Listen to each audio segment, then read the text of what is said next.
Saint of the Day. June 16th. 1.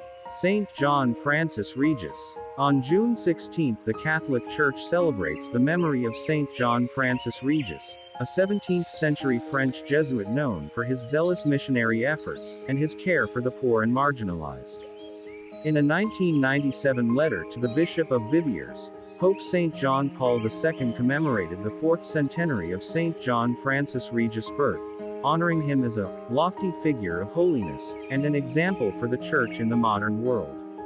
In less than 10 years of ministry, this saintly Frenchman succeeded, with God's help, in leading back to Christ an immense crowd of men, women and children of all ages and walks of life, the Pope recalled.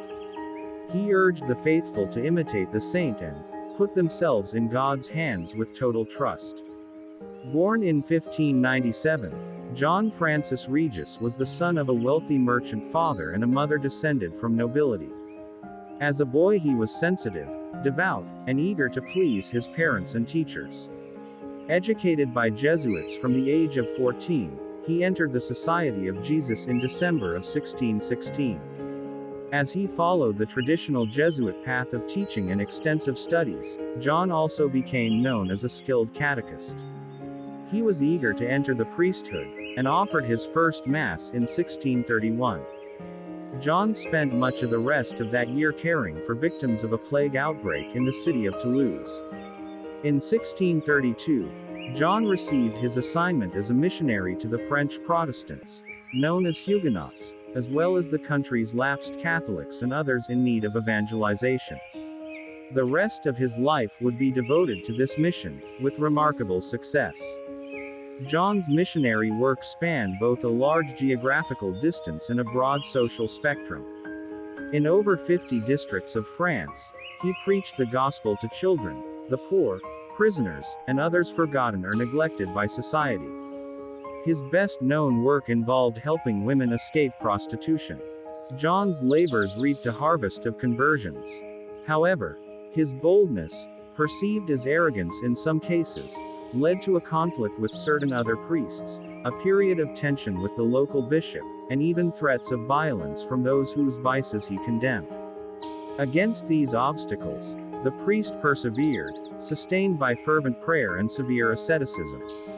His missionary work involved difficult winter journeys, and a witness at his beatification testified to John's habit of preaching outdoors all day, then hearing confessions throughout the night.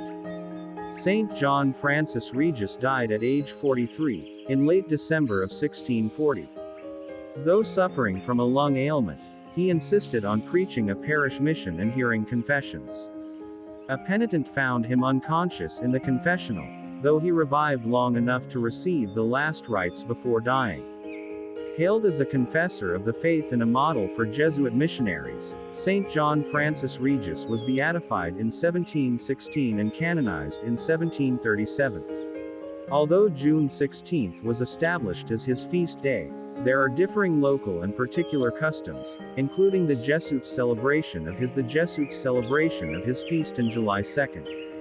2. Saint Lutgardus. Saint Lutgardus is the patron saint of the blind and physically disabled. Born in the 12th century, she came to her vocation in part due to her father's bad business sense. Her father lost her dowry in a failed business venture and sent her to a Benedictine convent at the age of 12. A few years later, she received a vision of Christ showing her his wounds, and at age 20 she became a Benedictine nun. Her visions continued and she is said to have levitated and dripped blood from her head when meditating on the Passion. Seeking a stricter life, she joined the Cistercians and displayed the gifts of healing, prophecy, spiritual wisdom and teaching on the Gospels. She accepted the blindness that afflicted her for the last 11 years of her life as a gift that helped reduce the distractions of the outside world. In her last vision, Christ told her when she was to die, the day after the Feast of the Holy Trinity, June 16, 1246. She was 64. Saint John Francis Regis and Saint Lutgardus, pray for us. K. Carla Channel.